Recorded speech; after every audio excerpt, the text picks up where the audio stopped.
Charlotte Flair added to the Women's Championship match at SummerSlam.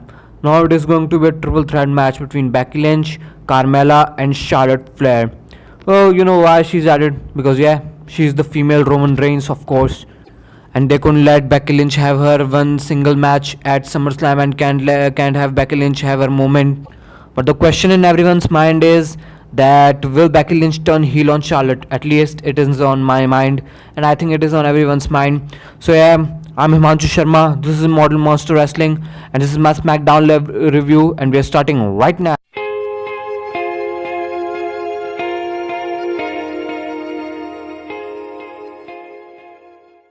So the show started with Becky Lynch coming out and cutting a wonderful babyface promo, and she was very good at it. And she said that there were times when I was very depressed and was thinking that I would never give it a title shot again. But I never gave up and I continued to fight. And yeah, that's why I love Becky Lynch, because she has a fire inside her and she looks a genuine babyface. Although I don't like her accent. I'm in Kevin Dunn's side with this, but no, I think she's a very great promo, and I want her to cut more promos.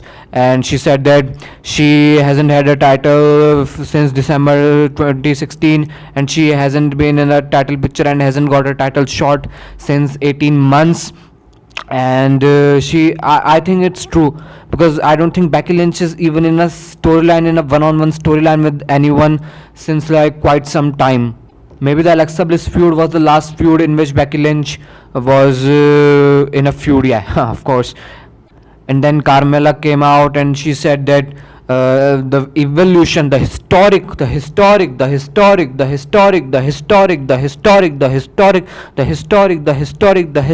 evolution pay-per-view is coming, and Carmella is going to be the champion there, and she is going to beat Becky Lynch. And she also said that Becky Lynch has been a good mentor for her, and Becky Lynch has showed her some ways when Carmella was depressed and everyone doubted Carmella. Even the legends told Carmella that you can make up in the WWE.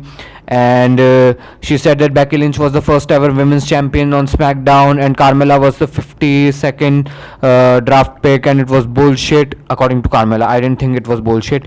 And she said that now the time is different, and now she's going to beat Becky Lynch and all that shit. And then she came up in the ring and Ellsworth music hits, and Becky Lynch got distracted because yeah, like Asuka, Becky Lynch is also foolish. And then Carmella laid out Becky Lynch, and then she took a chair and started and was going to beat Becky Lynch with it. But then Charlotte Flair made her return after doing a boob job, and she just chased Carmella, and Carmella retreated.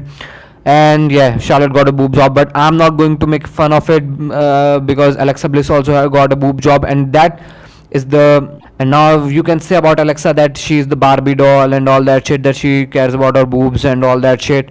But you can say that about Charlotte, because Charlotte had actually some problems with the boobs, and so that she got the boobs planted, and so we cannot make fun of her. Of course we cannot. So my thoughts were that Carmella was also pretty good in this segment. Carmella was actually very good in these promos, and she looked sincere. She actually looked good. I mean, she is an annoying heel, but in this segment. Then next up we got the Usos cutting a promo at the bar, because they're gonna face the bar at late in the night for the tournament, for advancing in the tournament. And next up we got Carmella meeting with Paige backstage, and Paige was annoyed with Carmella, and she set up a match between Carmella and Charlotte later that the night, which was actually the main event. And she said that if Charlotte wins, she's going to be added in the triple threat match at SummerSlam. Yeah, why? Because Becky Lynch has earned her shot, but Charlotte gets to I mean, in not in kayfabe terms, but in actual life, Becky Lynch has earned it, because Becky Lynch hasn't been champion for so long, and she's very very good in her job. And Charlotte has been given more chances than anyone else except Alexa Bliss. So next up we got ourselves the first match of the night between the Usos versus the Bar, and it went for 15 minutes and 5 seconds. It was a pretty fun match, because you know Usos are great, Bar are great. New Day were at ringside for the commentary, and this match was fun. At the end, both Usos hit super kicks on Sheamus and Cesaro, and the Usos went on the turnbuckles, opposite turnbuckles, and went for the frog splash on Sheamus. But Cesaro hit an uppercut on one Uso, and Sheamus hit the double knees on the other, and pinned and rolled up to the Uso and pinned him. And the Bar advances in the to the finals of the tournament. Now it's going to be the Bar versus the New Day to face the Bludgeon Brothers for the tag titles at SummerSlam. I think it's going to be the Bar. Yeah, because they don't shut the bar, we are the Bar, and I love the Bar. I seriously love the Bar. I think like everyone else that Cesaro should get a singles push and all that shit, but Bar is great. They are very good tag team. No, next up we got Renee Young talking to Charlotte, and Charlotte says it's good to be back, and now she's going to beat Carmella and going to SummerSlam with her best friend Becky Lynch in a triple threat match. And I mean, man, I'm still pissed about that. Charlotte is in the triple threat match. I know there's a silver lining in that the match will be good, but yeah, let's move on. Next up we got Samoa Joe in the ring. He's the best. He is the absolute best in the mic right now, because Cena is out, Rock is not here, Punk is not here, so Joe is the best. Some people will argue that Miz is the best and Alexa Bliss is the best. I don't think so. I think Samoa Joe is the best on the mic in WWE right now. Yeah, because he has the intensity in his promo. He is not like the chicken shit heel and all that shit. He is really intense, and I don't know, they give him a very bad content to say, but he manages to turn it around. If they give the same content to Kane is just going to shit all over that, but Samoa Joe is just that damn good, and he is amazing. And he said that AJ, this is the house that AJ Styles built, and he respects this house, but AJ said that he loves his daughter, but he actually doesn't love his daughter because he is here. He loves more being on the road than being with his daughter. If he really loved his daughter, he would be with with his daughter and all that shit. I don't know what that promo was all about. It made it personal, but when Joe said it, it looked personal. It seemed personal, and Joe is very good. Joe is absolutely perfect. He's amazing on the mic. And next up we got slightly less of a promo because Jeff Hardy was in the ring, and he's not that good of a promo, but he still managed to do a good promo. I love the thing that Jeff also had the eyes on his eyelashes, like he has four eyes actually, because two eyes are his own eyes and the two eyes are his. When he closes his eyes, it looks like he's actually opened his eyes. It looks pretty cool. And then Jeff Hardy got a promo that he's no more the United States champion, and the United States championship means much more than a belt to him. It is his fifth tie. I didn't understand that reference when I just watched the show, but now I understand it. Not that I've watched it on Twitter. I just understood it because, yeah, I just stated that he had four eyes already. It was an okay promo, but then he said that he's going to beat Shinsuke Nakamura for that title. But first of all, he has to give Randy Orton a fucking beating. I mean, he didn't say fucking, but he said he's going to give Randy Orton a beating. Then Randy Orton music hits. He just comes out slowly like he always does. And then he was at the apron, and Jeff Hardy was like, come on. But Nakamura came from behind and hit a kick on Jeff's head. And then Randy Orton came to face of Shinsuke Nakamura, and they both stared off, but Randy Orton allowed Nakamura to hit a Kinshasa on Jeff Hardy, and then again Randy Orton went to the face of Nakamura, but Nakamura just retreated, and Randy Orton just made Jeff Hardy stand, and it looked like he was going for an RKO, but he hit a stomp on Hardy, and then he hit a draping DDT in the ring on Hardy, but he was not done yet. He just hit a draping DDT outside of the ring. From the second rope to the outside. It looked good, but he didn't end it there because he's an asshole. He ripped the locket of Jeff Hardy, like the necklace or something, and then he tore the armbands of Hardy, and then what he did was he put the water bottle of water on the face of Hardy so that his face paints get washed away, and then he took a cloth and then he wiped the Hardy's face with it so that Hardy's identity is gone. Orton is a very good heel, and this is a pretty good dynamic that Orton will make Hardy such. Orton is such a sadist that he will make Hardy question his identity. And Nakamura is just very, very good. Nakamura is going to capitalize on each and everything of that. Randy Orton is a sadist. Jeff Hardy is the babyface, underdog babyface in this, and Nakamura is a cunt heel. Nakamura is very good in this role. Although Nakamura can be very badass too, but in this role he is pretty good. And it is a very good match. It is going to be a very good match at SummerSlam. I think it's going to be a fun match because everyone knows their role and everyone has a good dynamic, and the story itself is very good. So it is going to be very good. So next up we got Renee Young and Becky Lynch interview, and Becky Lynch said that she wanted a one-on-one match against Carmella, and we did it too, Becky. We wanted that too.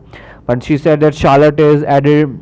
If Charlotte wins, she's going to be added in a triple threat match, but she will not root against her best friend. That's how good Becky Lynch is as a babyface. And yeah, we will see what happens, because later in the night she had some different expressions. So next up we got ourselves Zelina Vega versus Lana match. This match went for 6 minutes. It was a okay match. It was better than what I expected it to be. Yeah, Zelina is pretty good, but I know Lana sucks. Lana sucks in the ring. Lana is the worst. Lana infinitely bad. So yeah, this went good. Zelina hit a tranquilo pose and all that shit, but at last Almas distracted Lana. But then Aiden English came out and took out Almas, but then it distracted Lana, and Zelina Vega rolled up Lana and went for the tights and pinned Lana. It was okay. Then we got Rusev backstage, and Lana was like, I wanted Rusev, I wanted you to come out and cheer me. And she lost her accent, so why I'm talking like that, I don't know. So next up we got Daniel Bryan in the ring, and he said that he's very happy for the Evolution pay-per-view. It is historic, historic, historic, historic, historic, historic, historic, historic, historic, historic, historic, historic, historic, historic, historic, historic, historic, historic, historic, historic. And he said that he is very happy for Brie and all that stuff. And then he said that, but let's talk about The Miz. And The Miz is a coward, and Miz was very happy when I got injured and I got concussion, and then Miz ran his mouth always, and Miz tried to put up in my face because he knew I couldn't lay the hands on him and all that stuff. But as soon as I got cleared, Miz is such a coward that he kept hiding, and he didn't want to face me now. And now when I went to his face, he put his wife in front of me, and then he threw what I supposed was his only child on me, and Miz could go any heights to be such a douchebag. Brian said that, and Miz is actually an asshole.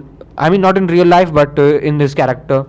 And then Miz came on the screen and said that, Daniel Bryan, I made you relevant, and you people don't care about you any much more, and you think you are that damn good, but you're not good.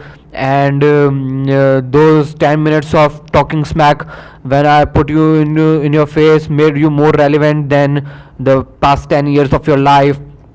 And it continued, and then Miz said that there is only one thing that can describe you truly, Daniel Bryan. And then he showed the 15 to 16 images of crying babies, and that was alright. This segment was fun. I think their match is going to be very fun. Actually, Bryan also challenged Miz for the match at SummerSlam. It is going to be fun.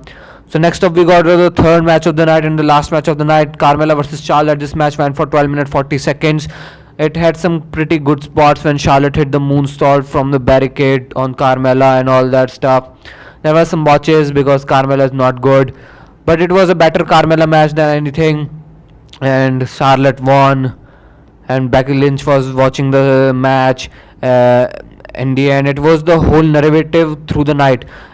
Now I actually like about WWE this week is that the narratives are been running through the whole night, like Brock Lesnar narrative through last night and Becky Lynch narrative through this night.